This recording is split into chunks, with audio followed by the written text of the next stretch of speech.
Welcome to another episode of Deconstructing the Home Show. And in this video, I want to go over a topic and a question I was asked recently. What is knowing your market? I talk about that a lot. I talk about hyper-local investing on a street-by-street basis, but what does that actually mean? And kind of, I guess, what is getting super local? And in my opinion, that just has to do with having really a street-by-street knowledge of an area.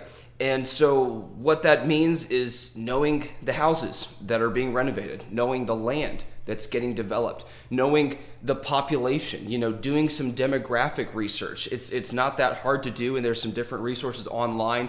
Your local real estate board can probably help you with a lot of this, but just looking at, hey, what areas are growing? Where are people moving to? What areas are the hot areas that they're seeing lots of property movement? Obviously, properties are being sold and bought, in rapid succession with low days on the market. That's probably going to be a good place to invest. So getting really dialed in, and I think part of that can help you is you'll be able to learn exactly how to improve and what sort of products need to be brought into that specific market. For instance, if you are in a rapidly gentrifying area, an area that's growing, you're seeing a lot of new people moving in, being excited, tax values going up, but it's still a lower socioeconomic area. That is going to prevent you, or it probably wouldn't be a very good idea, to do a super high end improvement on a house. You need to make sure that you're improving the houses for your area. And conversely, if you're in a very high dollar area and you're purchasing a rehab product, you need to make sure you are rehabbing it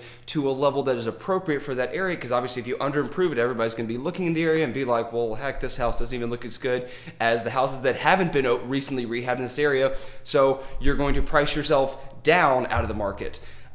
So just figuring out really what's going on in the area. Are there restaurants moving into the area? Are there nonprofits? Are there city grants? Are there federal grants? I know some of the areas that I'm working in right now have actually federal as well as state as well as city money being put into these areas because the different municipalities and governments want to see these areas really improve. And all of that is absolutely going to factor into where you invest.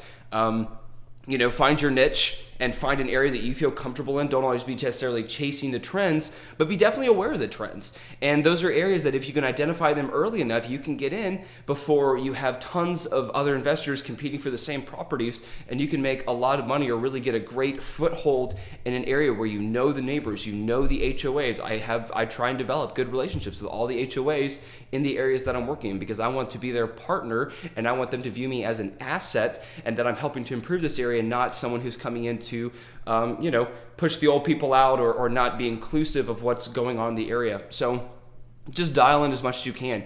Talk to your local leadership and talk to your local governments. All these are resources that can help you really know your market and allow you to know the exact best thing to invest in that area, or if it's not investing in that area for you, you find the area that does work for you and your niche, and your investing strategy will work a lot better.